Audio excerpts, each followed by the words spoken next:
Praise the Lord. வாழ்வை வளமாக்கும் தேவ வார்த்தை. ஏசாயா தீர்க்கதரிசன புஸ்தகம் 54ஆம் அதிகாரம் 8ஆம் வசனம்.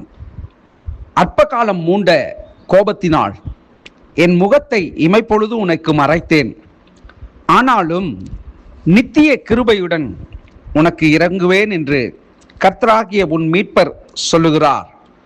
ஆம், அன்பான கர்த்தருடைய பிள்ளைகளே, தேவன் நமக்கு நித்திய கிருபையுடன் அவர் இறங்குகிறவர். நோவாவின் நாட்களிலே ஜனங்களுடைய அக்கிரமமும் அநியாயங்களும் பெருகின பொழுது இந்த ஜனங்களை உண்டாக்கினதற்கு கர்த்தர் மனஸ்தாபப்பட்டார், விசனப்பட்டார். இவைகளை இப்படியே விட்டா சரியாகாது அப்படின்றதுனால தேவன் நோவாவோட ஒரு உடன்படிக்கை ஏற்படுத்தி கொள்கிறார். அதான் இந்த வசனத்தை பார்க்கிறோம், நித்திய கிருபையுடன் உனக்கு இறங்குவேன் என்று சொல்லி. அப்படின்னா மனுஷருடைய அக்கிரமங்கள் எல்லாம் தேவனுடைய சமூகத்தில் எட்டி இருக்கிறது. அப்போ தேவன் மனுஷர்களை அருவருக்கிறார். ஐயோ, என்னுடைய படைப்பாகிய இந்த மனிதர்கள் எவ்வளவு கொடூரமான செயல்பாடுகளை எல்லாம் செய்து கொண்டு இருக்கிறார்களே, பாவம் இந்த உலகத்தில் பெருகி இருக்கிறதே என்று சொல்லி அவர் மனஸ்தாபப்பட்டு வேதனைப்பட்டு இந்த பூமியை நான் நிக்கிரகம் பண்ண வேண்டும் என்று சொல்லி அவர் பூமியை அழிக்க தொடங்குகிறார். ஒவ்வொரு விதமான நீர்நிலைகளை அவர் பெருக பண்ணி ஜனங்கள் எல்லாம் அதிலே மூழ்கி மாண்டு போகும்படிக்கு அவர் அப்படிப்பட்ட செயல்பாடுகளை செய்தார். ஆனால் இவைகளை கண்டும் நம்முடைய தேவன் நம்மேல் இறங்குகிறவராய் இருக்கிறார், மனஸ்தாபப்படுகிறார். ஐயோ, என்னுடைய ஜனம், என்னுடைய படைப்பு இப்படி அழிக்கப்படுகிறதே, இதற்கு நானே காரணம் என்று சொல்லி அவர் விசனப்பட்டு வேதனைப்பட்டு அங்கலாய்த்து ஒரு வாக்குத்தத்தத்தை தம்முடைய பிள்ளைகள் பெற்றுக்கொள்ளும்படிக்கு இனி இந்த ஜனங்களை நான் அழிக்க மாட்டேன் என்று சொல்லி ஒரு உடன்படிக்கை ஏற்படுத்துகிறார். அதான் இந்த வார்த்தையை நாம் பார்த்தோம் அல்லவா, நித்திய கிருபையுடன் உனக்கு இறங்குவேன் என்று சொல்லி. பழைய ஏற்பாட்டிலே பிதாவாகிய தேவனை குறித்து பார்ப்போம் என்று சொன்னால் அவர் பயங்கரமானவராக இருந்தார். எப்படி என்றால் கண்ணுக்கு கண் பல்லுக்கு பல் என்கிறது போல மனுஷருடைய தப்பிதங்களுக்கு உடனே அவர் பதிலை கொடுக்கிறவராக இருந்தார்.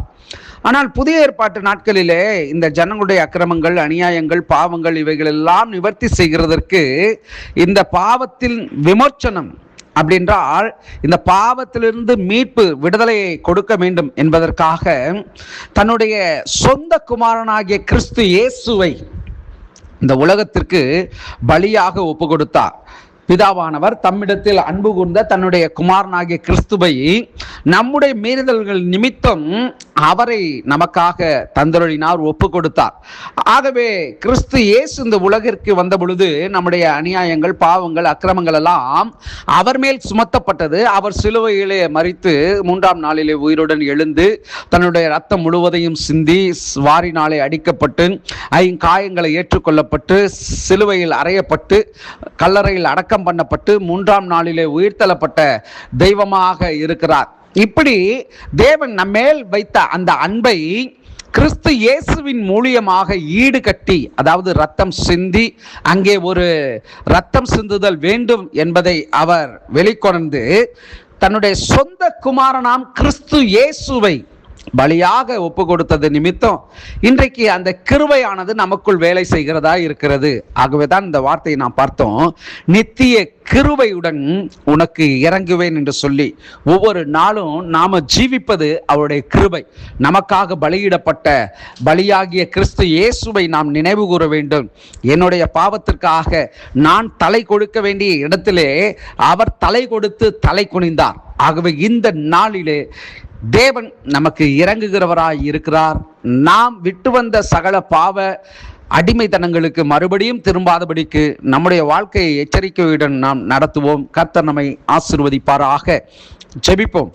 நல்ல தகப்பனே, உம்முடைய வார்த்தையின் மூலியமாக எங்களோடு நீர் இந்த நாளிலே இடைப்பட்டதற்காய் நன்றி. இந்த வார்த்தை கேட்ட ஒவ்வொருவரும் ஆண்டவரே ஸ்தோத்திரம், இந்த வார்த்தையின் மூலியமாய் உம்முடைய அன்பிலே இன்னும் பூரணப்படுவார்களாக, நெருங்குவார்களாக. கிறிஸ்து இயேசுவின் நாமத்தில் ஜெபிக்கிறேன் நல்ல பிதாவே. ஆமேன், ஆமேன். God bless you.